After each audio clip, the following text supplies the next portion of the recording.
Moin Moin! Welcome back to my Lizardmen campaign with Lord Mazdamundi.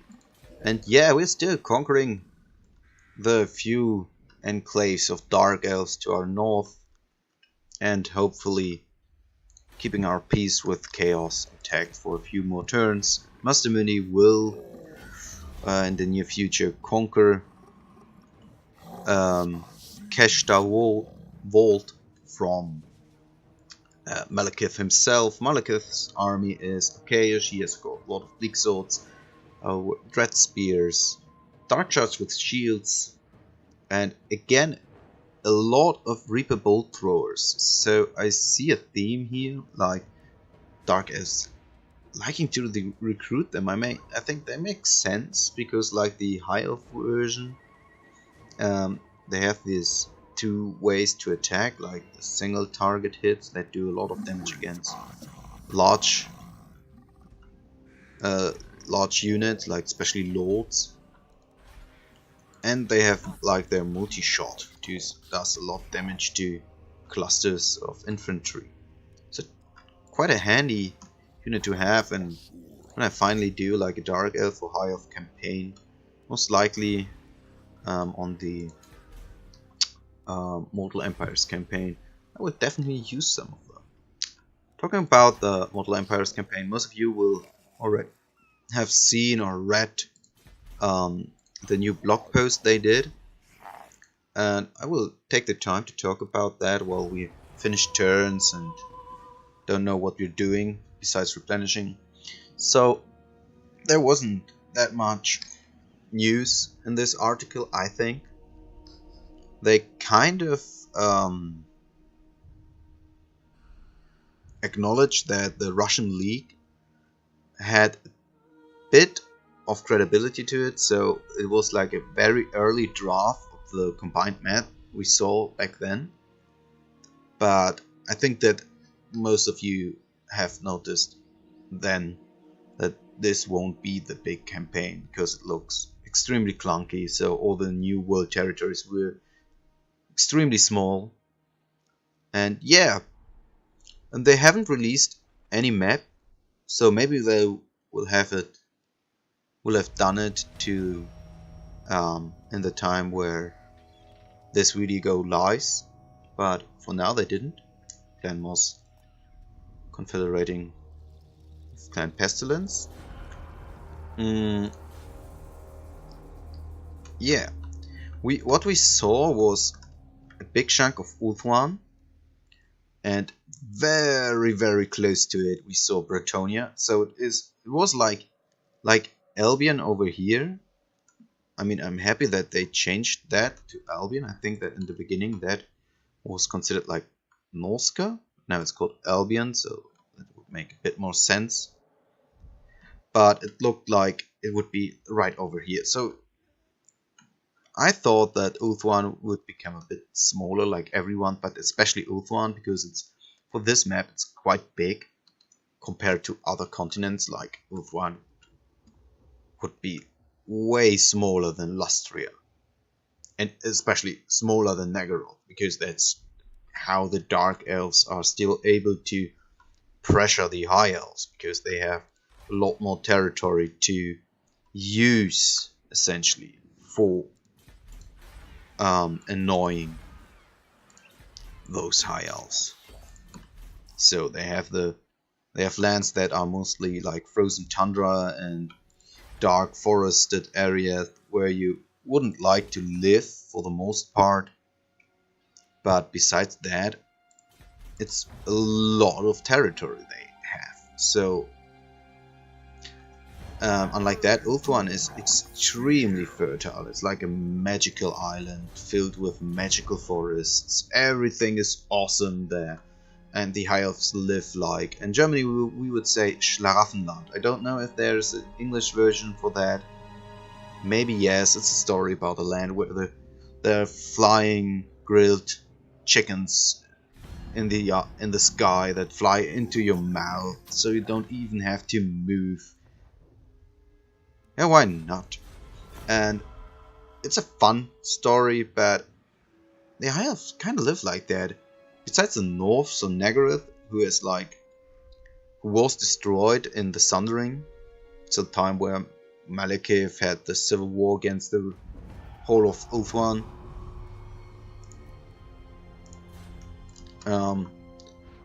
It's quite a cozy place to live, especially when you live in the Inner Kingdoms. I think like Outer Kingdoms, awesome, but like Grace, Narrative, and no, it wasn't that one.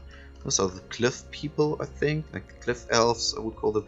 Here in the north are those sea elves who live in these quite dangerous waters because they are so close to the causeways that sometimes some big creatures lurk near the coast there. But in the Inner Kingdoms, it's like kind of cozy, I think. Especially when you live in the kingdom of the Ever Queen, so the region where the Ever Queen lives. We want to crush this territory fast in order to take it over. And turtle. We want to turtle. Yes, got the walls. This one gives replenishment, so take that. There we. Yeah, that's good. So it seems like territories we conquer will get like a lot clearer. So especially because we're pushing back the chaos corruption in every region, I think that will help a lot. I mean, those regions are still like fucked by chaos. And they have like problems with vampire corruption. I still have the event, yeah, only +1. But speed, charge bonus. Especially for the, if you have like a monstrous army, that one would be quite handy. Upgrade the settlement, always good.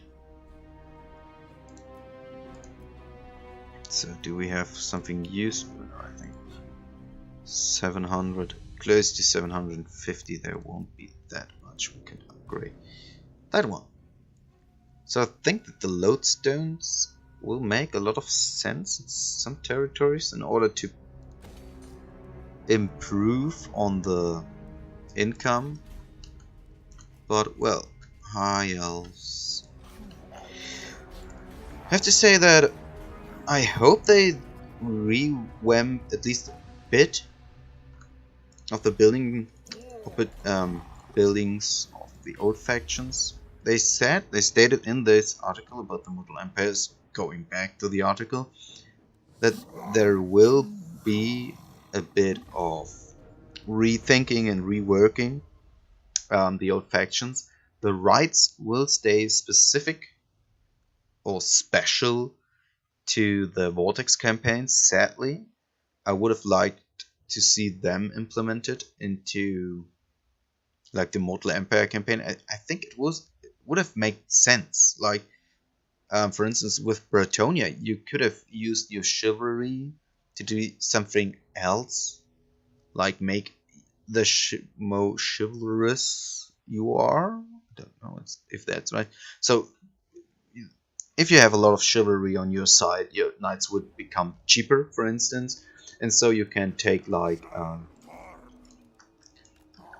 the mighty Green Knight as a rite, so you could perform a rite in order to summon the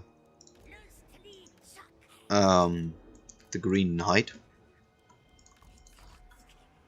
But as it seems, we won't get that, sadly. But I mean, that's the reality of things. So yeah, let's see how it will turn out.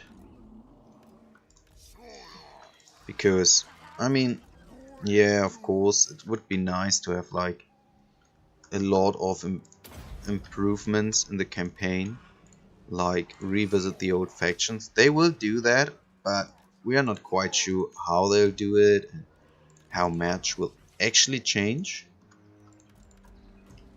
compared to what we have now. So we will be surprised, I think, to find out what they are gonna do. So I would start this battle and we will talk about the Immortal Empires after the one. So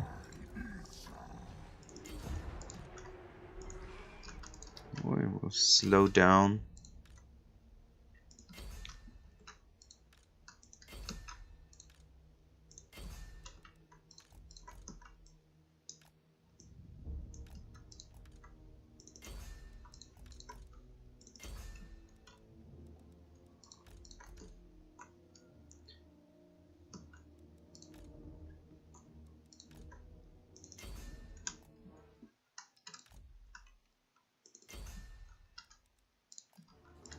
So now move, my hordes. You should attack it like that. Sorry, you do a lot of damage to the gate. I was quite surprised. Ooh, you're taking a lot of damage as well. So Mazdamundi will take a lot of damage. I can't do that one on the walls, I think. But could I? Yeah, I could do it on the bolt throwers.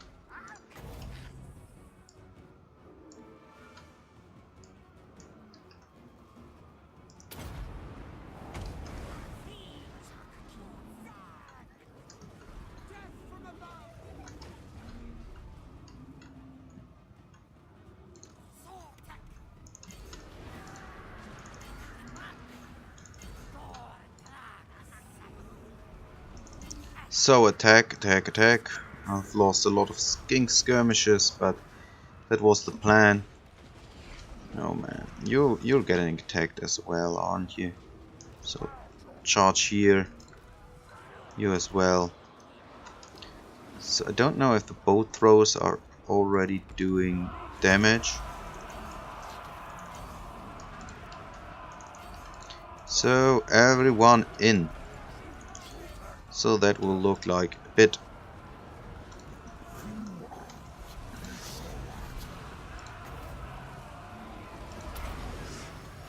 Debuff them.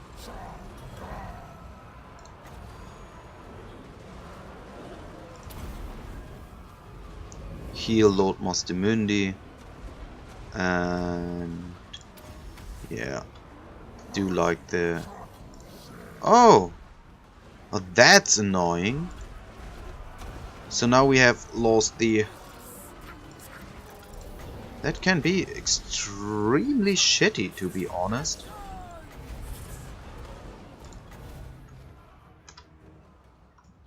So let's see.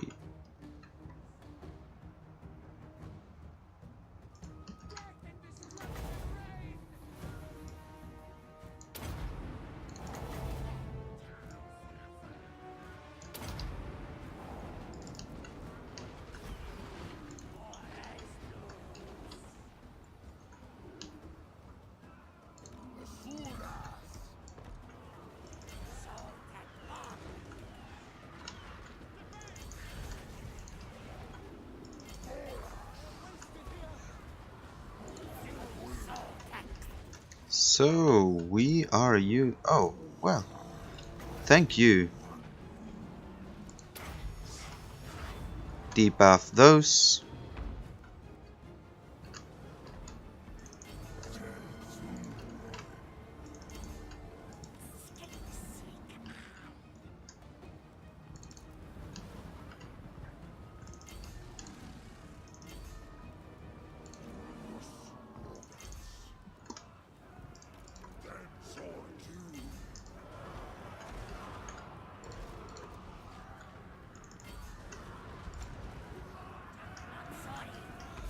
Yes. No, you could shoot here. Shoot here. Help out, please.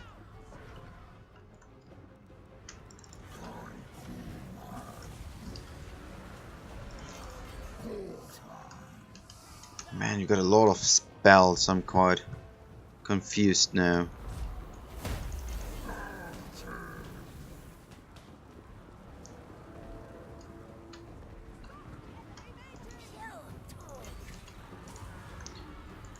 So, we do that one, and that one,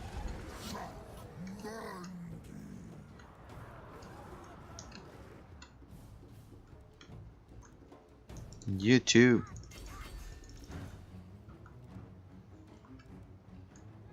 And those are the skills you have both.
So please help out before they can use like their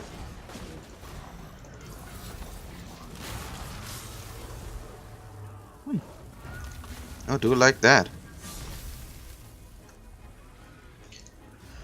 Well, I think I've talked a little bit more on this battle.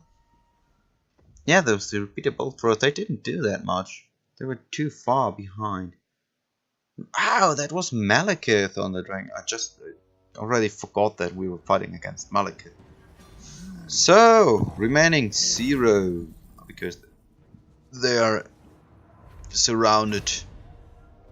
158. Oh man, lots of skinks. That's the thing with factions that have like low tier skirmishes. Oh. Constant self. Well, I tend to get rid of them. I mean, yeah, they did a great work in form of being annoying and just standing there and taking the hits. But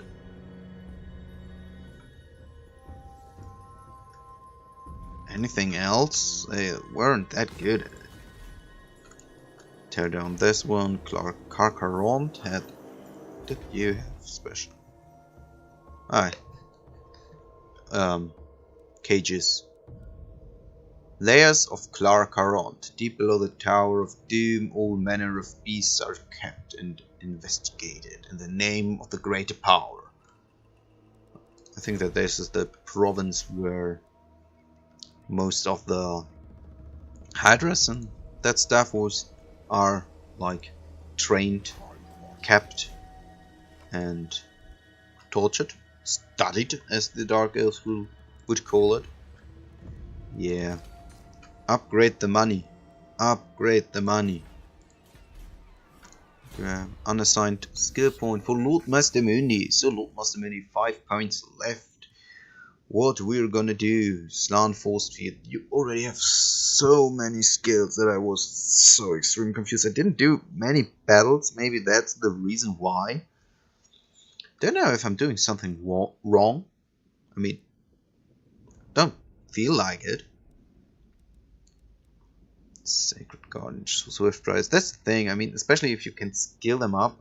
Weapon strength, yeah. Skink units, missile damage. I mean, this weapon strength. Why do they have weapon strength? You see, it does a lot of bonuses to the weapon strength for skink units. So that would be the cohorts, the blowpipe ones, the spear, the javelin variant, and the chameleon skinks. And it's also cold skirmishes, so I would have liked to see something else instead of weapon strength, like maybe reload time or ammunition, because they have like small projectiles, so that would have been better. So the first tier gives us 6/6 missile damage. Swift Riders, the third tier, will give us an additional 3 speed. 3 to everyone, 3% weapon strength, speed, and missile damage. It's only to the Pterodon Riders. Sacred Guard. 2/2 melee attack. Feral Connoisseur, weapon strength, Feral Connoisseur, melee attack. So Feral Connoisseur is quite powerful to take out. I think it's simply powerful. And I also have the Specimen one. That's the thing. I won't go for that. Leadership. Well, melee defense. Missile resistance. Meh. I mean, after that one, I think that I have 5 left. I mean, what am I missing here? Magic resistance can be quite handy. I'm quite annoyed that Slag can go crazy. I mean, there's sitting Lord Mazdamundi at the top of him. He's like the most powerful Slan alive, and he can't even handle like a Stegodon. Just saying. And it says Lord Mazdamundi's faithfully for almost 500 years, and after 500 years he can't get his things straight. Lord Mazdamundi, please. Why? No. I mean, I could take that one before. Miscast chance. Yeah, okay. Public order and terror. The regeneration. Weakness to fire. There aren't that many fire spells being thrown around, so that one will make him live longer.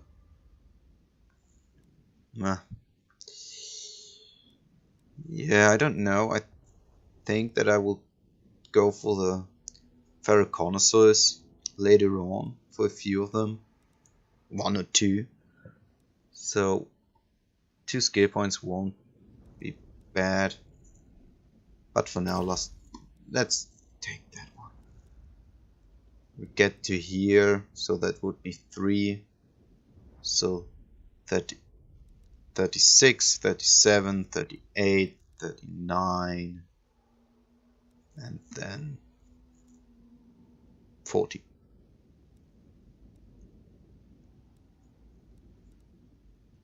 Or 40. Magic resistance and leadership. Less leadership to be more specific.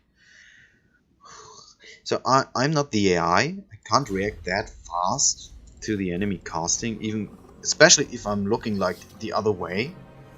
So don't know if it's worth it. Let's just end the turn. Get on with our conquest. Heroes have ranked up Clan Pestilence. So what does that mean for us now? So Clan Pestilence to the south, they are considered more powerful than we are.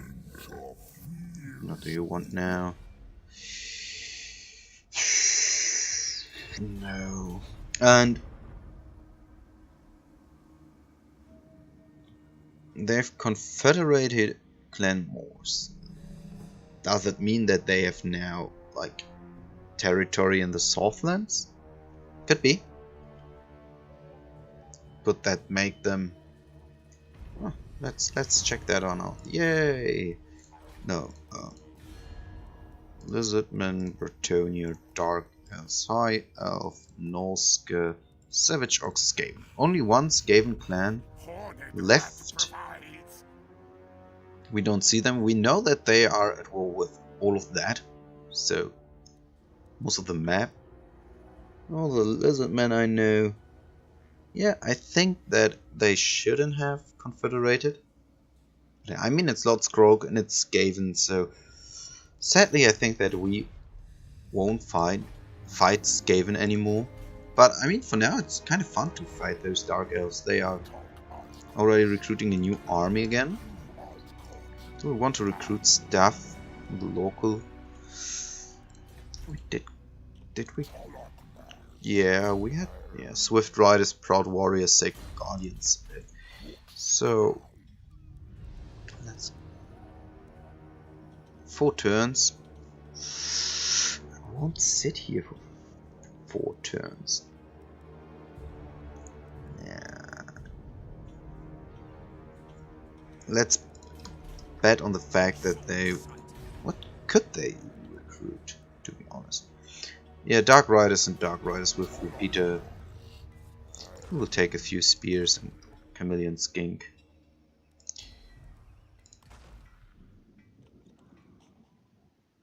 Yeah, something like that. 2 turns, yeah. I could deal with 2 turns. Varadidan. Scar Veteran. Training. Then it is the one in my second army. Everything unlocked. Won't make a... Or is it the one? That's the one in Lord Mazdamundi's army. So we will take Wound. Improve his wound ability. Steer technology, block army wound, scouting drop chance. Gain fireball, lightning, comet of Casadora, thunderbolt, curse of the midnight wind. Yeah, I forget that that one is quite powerful. It improves a lot in armor, melee attack, melee defense. Woo! He will switch to someone else. I mean, he has like the beast one. Do I want to enter a war with chaos already? I think not. That's the main. Yeah, Black Light Tower. Do they have that fearsome armies? No, because they can't recruit Chaos Warriors. They have like the early Warhammer 1 unit set, like all the Marauder units, the chariots, the trolls, and that was it. They would be way more difficult if they had the new unit set, but thankfully for us they don't. Stay here for a bit to improve like the public order. Oh, do I want to colonize that one? I mean, this episode won't last that long anymore. They have 3 territories. So there's Nagorond, there's that one, and the one I think above Nagorond is. There's one. Unknown Dark Elf. Ruins. Dark Elf. No, Nagorond. They haven't confederated. Let's see. We can just click here. It's Hal Caldra. It have to be somewhere. This is big city, oh, isn't it? Yeah. I mean, it's 10 slot unit. Didn't I? Yeah, Exferdler as well. Oh man. So the faction capitals are extremely powerful. Nice to know. Don't know if it's the same for the Skaven ones, since their ones are technically at a grad. I didn't check that one. Yeah. And the turn. Let's see what we can do in the last minute. Besides denying his offer of peace. We had him trying to give us like 5,000 gold already. He's sending all of his ancients against me. High Elves. So the High Elves are at war with Chaos, so they would be stopped for a while. We could like leave the East Coast to itself for now, and focus on the West Coast of Nagoroth. And there are the Mung, I think, yeah, the Mung, and we could crush them. Faction destroyed the Forge Bound, so now the High Elves of Turanok and the Agol will be in each other's hair. Success! Oh, nice. Oh, did we? We could do. Our next ritual, it would be Hexwaddle, mark your peaks in the ancient city of Quintex. Quintex? Quintex? We have a bit of income. We could spend it annoying the high elves. But I mean, when you don't have the 10,000 over to really annoy them, you should do that. So what that means for us is that that would 2 turns. So in 2 turns it would take us 11 turns to upgrade that. That isn't that good. And this time I don't know where the armies are coming from, so stupid me. Growth, we will go for growth buildings, even though this territory is mostly, yeah, it's all mountainous, so we won't get that big of a malice, or yeah, we don't have that many bad negative growth. To look that one up. Yeah, you're sitting on top of the Stegodon, weapon strength, survivalist, gutter fighter, melee attack, speed, charge bonus. Yeah, let's go for the melee attack, because you'll need it now that you're sitting on top of the ancient Stegodon, who to be leveled. As well, the Saurus warriors. Oh no, that's the general. One of the generals. So my weird general. He's already loaded to proud warriors. What do you have in your army? You have a lot of warriors. You have a few riders. So instead of giving you a cold one, for now I will improve your speed of your riders, because speed is good. Speed makes a lot of sense. Especially if the AI never puts points into their battle skills, you can easily outplay them just by investing points into that, because your units will be way better than theirs are. I don't know if they perform better on the campaign map. I mean, yeah, they move farther, but we do the same. They have a lot of public order, untainted recruitment cost. That high ambush charge, but I don't get ambushed that often. Draftmaster is kind of nice, especially now with the bonuses you get from the battle skills. But lightning strike it's good, but upkeep for all units. Maybe it's not that stupid to skill for the ones below, but I mean you need like 4 here, so maybe which one would make sense, like putting 2 in public order, 1 in untainted, and 1 in public order, 1 in untainted, 2 in recruitment cost, or 3 in recruitment cost, 1 in public order. Then get Draftmaster. I mean, you're losing a lot of points with that. I mean, 4, 5. Then you could go for the replenishment and the upkeep cost. But it's 15. It's good. It's 15. You can lightning. So maybe it isn't that stupid to put a few points into campaign skills. But as you've seen, I don't do that often. So let's check for the last, if we have some buildings we want to improve, some nice income buildings. Yeah, we'll improve the one in Skeggy, and that was that. We'll see us in the next part. Thank you all for watching. Bye bye.